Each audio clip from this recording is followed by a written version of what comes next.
You're listening to Now I've Heard Everything, conversations with the icons of our time. Even now, when I get kids to run, I try to make it a fun routine. And if you tell the kids it's a fun routine, not like the way you say you got to go out and do this, they forget about all the hard work that goes into it and have fun. Olympic gold medalist Al Joyner. Today on Now I've Heard Everything, I'm Bill Thompson.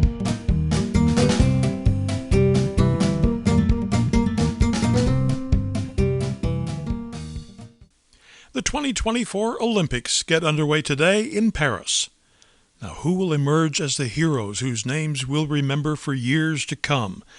Well, back in 1984, 40 years ago, one such name, one such hero, was track and field star Al Joyner. He won the gold medal in the triple jump, putting together a leap of 56 feet, 7.5 inches. If you're a baseball fan, you know that's almost as far from the pitcher's mound to home plate. What an incredible jump. Now later, Joyner became a renowned track and field coach. And in 1987, he got another gold, a gold wedding ring, when he married track star and fellow Olympic gold medalist Florence Griffith, who became known as FloJo. Now, she wrote a book in 1998, one of the books in that Dummies series of books. She wrote a book called Running for Dummies. Tragically, though, she died before the book was published. She never got to see the finished book. They went ahead and published the book, though, with the help of Al Joyner, who the following spring went on a book tour to promote it. And that's when I had the chance to meet him. So here now, from 1999, Al Joyner. You're not actually, I guess, the author of this book. No, I'm the guy that was behind the gold medals, the training, and everything else. I've always been there with Florence, and I was the one that gave the publishing company to continue to print the book and go ahead on, because Florence would have wanted it done with also John Hance, and so it's basically like I was there when she did everything, and we would have been on this book tour together. Wow. Now, the book was pretty much done, I gather, by last September. Yes, she was proofreading the 7th chapter. That was the last chapter in the 7th chapter. It's kind of interesting, the 7th chapter, and she was the 7th child. Gee. Wow. Well, the Dummy series is very popular with a lot of us because it doesn't assume already that we know anything. It just starts from day one. And look at me. I mean, do I look like a guy who knows anything at all about running? So this is a great book for me. Yes, it's a great book for people who definitely want to know about running, because that's what happened. A lot of people stop Florence in the grocery stores, hair salons, shopping malls, saying, well, I really like to get on a program, but I just like to know, how should I start? How should I go about it? And you'd be surprised how many people that didn't know how to do that. And so this was a great format for Florence to introduce that to people and let them know that, no, she's trying to not make you be an Olympic champion. What she's trying to do is make you be an Olympic champion around the block, or an Olympic champion to yourself. Well, maybe that's a mistake a lot of beginners make, is they want to be Olympic champion after the first week. Right, and we didn't even become Olympic champions after the first 6-8 years, so it's definitely not going to happen in the first week. And one of the things people do go out when they think they're thinking of a running program, say, I'm going to go out and run 10 miles. 10 miles is hard to do, and then if they do finish it, they'll never run another step again, because their body would be so sore, and they said, no, running is not for me. A lot of us remember when we were in high school, we were forced to run in PE class, and we grew to hate it because we were forced to run it, and it was uncomfortable. A lot of us were pushed beyond our capabilities, and we've never run since. And that's true, because most of the people should, like even now, when I get kids to run, I try to make it a fun routine.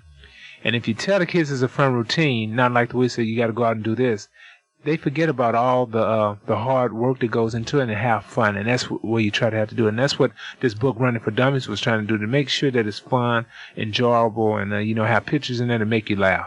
Now something else I've heard people say, and I was tempted to laugh at them, then until I realized they were serious. They said, I can't go running because I can't afford it. And I said, well, what's to afford? And they said, you got to have shoes, you got to have the running outfit, you got to have this, you got to have that. Do you have to spend hundreds of dollars to run? No, they was very misinformed. You just want to have the right pair of kind of shoes. If you have the right kind of shoes that you love to walk in or run in, the kids do a faster jog. That's the most expensive exercise equipment you're going to buy if you look at all the other equipment. And one thing about it, that you can take this equipment anywhere you go. And anytime you decide to see what type of scenery you want, You run it in your mind, and it's free, and it's the way you paint your landscape. I have never before in any book seen a step-by-step description on how to buy the right shoes. Yeah. And that's the key, because it's so important, because there's so many different shoes out there, is that people fail to realize that you don't want to get the lightest shoe. You want to get the shoe with the best support that's going to last you on. Where you're going to get your money out of, and make sure that the shoe is very supported, that you don't have no injuries or no pounding. You want a shoe that's going to take the shock absorbing until the pound, and make sure that it fits your feet and you're able to wiggle your toes. Yeah, there's a lot of, I went through the whole little checklist that it should be this, it should be that, try this, try that. And then a lot of us, how many of us when buying any kind of shoes have said, well, it doesn't feel quite right, but I just need to break it in a little. Right, yep. And then sometimes they be too tight, and then you just don't want to you just want to treat your feet right, because they carry your body every day, all day, and everywhere you go. That's true. Well, all right. Now I've done step one. I've bought the right shoes. I've done it very carefully. I got the shoes that fit. What's the next thing I should do? The next thing you should do is make sure that you go get a physical, just to make sure that it's all right. Make sure you'll get doctor information. Start off gradually, and once you get that done, start off gradually. Like I always tell people, the first day around 10 o'clock, go out and run the block. Just run the block, walk back. The next day, go out, run the block, and then run the block back. And then the next day, take a break, and then go do it again. Try to do it Monday, Wednesdays, and Friday. Gradually feed yourself this workout, and let your body know that we're getting ready to embark on something, but I want my body to agree with me at the same time, and take your time. And then after you do that, you start going, well, let me go to a block in 2 houses. And you come back, and then you work your way up. Next thing you know, you'll be doing 2 blocks, and then you'll be doing a mile in no time. And I can see the light bulbs going on over people's heads all across America right now. They're saying, you mean I don't have to run every single day? No, you don't. The key is that you want to put on the program. Once you get the bases down, then you start adding on to it. But the key is to part rest. Run one day, rest. Run the next day, rest. And then once you get a habit that you feel like running every day, that's when you can go back and eat your ice cream, your cookies, because you're doing something to balance it out, and that's the key. You never deprive yourself. If you don't want to diet, don't try it. You won't have to fry it.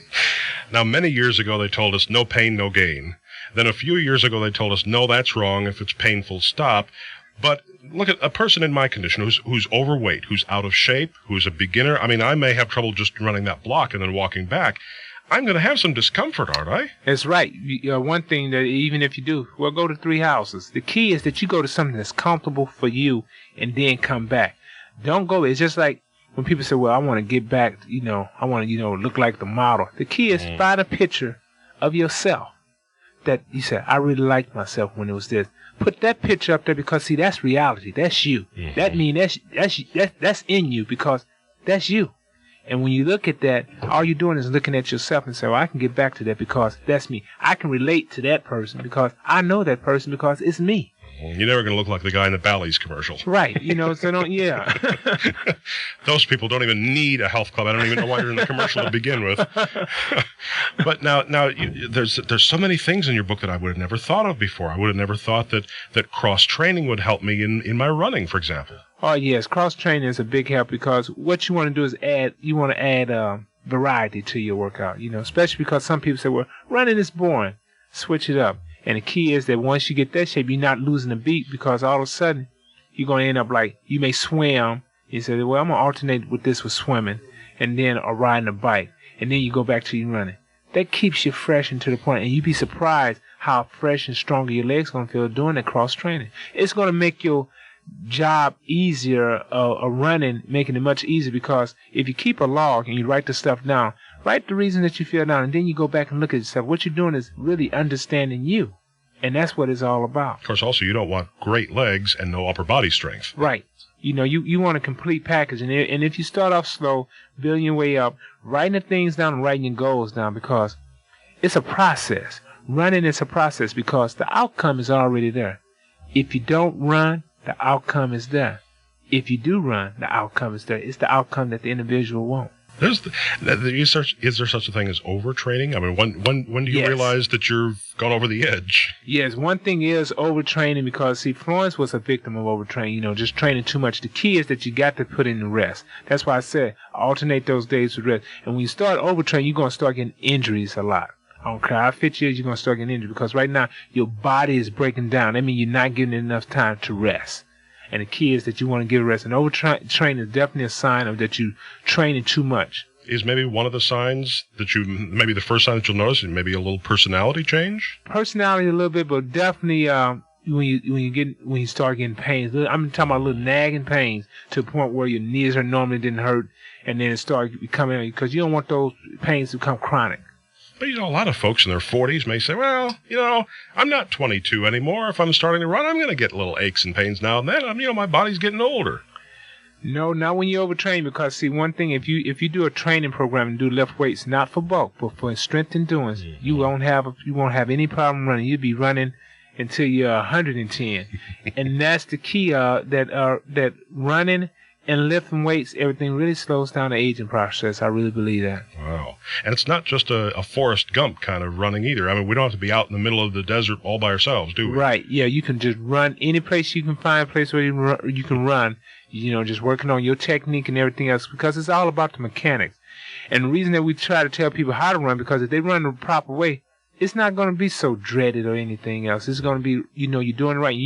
When you buy the shoes, you want to be able to get some shoes that you can walk into. And there's also a difference between running, like as you're describing it, and the kind of running we did when we were kids, and the mom and dad said, "Don't run in the house." Right. Right. Very undisciplined, very childish running. Right. Yes. And a lot of people still do that childish running out in the streets. I see it every day where they're not using their arms. They just hanging them there. The key is that your arms dictate your legs. The faster you move your arms, the faster your legs going to move. The slower you move your arms, the slower your legs going to move. So you practice on moving your arms. You want to go opposite, as well. They don't be going out. The key is that you don't want no wasted energy. And if you use the energy, you're going to save energy. Now, let me ask you about something else. There's something in this book that I've never seen in any other Dummies book, and maybe never see again, and that is the color photo insert in the middle. Yeah. What a great... Was this, let me ask you, was this planned before FloJo died as well? No, this was added. I wanted to give people a special tribute of the people that I got so many letters from, saying that how much they loved, and I wanted to show them that she was just like them. She was a mother. She was somebody next door neighbor. She was somebody who went to watch kids' graduation. She wasn't this person who sit back and just did things. She did a lot of things as a person that most people that can relate to, saying, well, wow, she found time to do that. And through her busy, hectic schedule, she found time to put 5 or 15 minutes of running. And like she said, she'll run for the rest of her life because she got her joy out of it. And that's why I wanted to put that in there. And it's a special tribute to her, just to show people that she was just more than just a track athlete. When you speak of bringing joy to people's lives, look at this one here. It says you can make a difference. Buying this book contributes $1 to the FloJo Memorial Community Empowerment Foundation. That is terrific. Yes. That foundation was started to help kids with a scholarship program and then also a literacy program to make sure the kids, when they do, need to know how to read and comprehend. And also it'd be a building fund to build a museum to show Florence works, her letters from kids and everything else, to show people what type of person that has left this memory, but also that walked this earth at one time. You must be so proud of this book. I am, because Florence really put her heart and soul in. When I first got it, I cried for 45 minutes because Florence didn't try to change the way they did the book, but Florence always had that way of doing it, and they made the book different in a unique way that she did it like she always did, not trying to do it, just being herself. And that's, and I feel that you only get back what you give. And Florence gave a lot of love to people and a lot of support, and people are just giving it back. One thing I want people to know, that when they purchase this book, it's a forever book, because you want to always go back rep. It's a chapter in there saying skip me if you want to. Mm-hmm. And let people know that this is a book. This is a book that from history on, they got the words from one of the greatest sprinters probably ever ran this face of earth, and they getting it exactly from her words. And her words were more than anything else, believe in yourself. And one quote was in there that is under her pictures that I believe in the possible, because no one else does. It gives me an excellent chance of accomplishing it. And basically what they're saying is that forget that if nobody else believes you. That means if you're the only one believe it, that means you're the only competition in the race. And so that gives you a great chance of winning. So go out and accomplish your goal and conquer your new mountains and your new road to success. Al Joyner is now 64. Now you can get a copy of Running for Dummies by Florence Griffith Joyner by tapping the link in our show notes or by going to our website, heardeverything.com. We may earn an Amazon commission if you make a purchase. HeardEverything.com is where you can also hear my 1990 interview with Olympic gold medalist Carl Lewis. I was very naive. All the way, even through the 84 Olympic Games, I was very naive. And I had to learn it myself, on my own, with my family and friends, and I had to learn it the hard way. And my 1997 conversation with Al Joyner's sister, Jackie Joyner Kersey. There are people out there that know a lot about me, but they see me as this great athlete, but they don't know the challenges that I was faced with and how I dealt with those different obstacles and how I had to be very strong mentally. And of course, we post new episodes of Now I've Heard Everything every Monday, Wednesday, and Friday, and you can find us everywhere you listen to podcasts.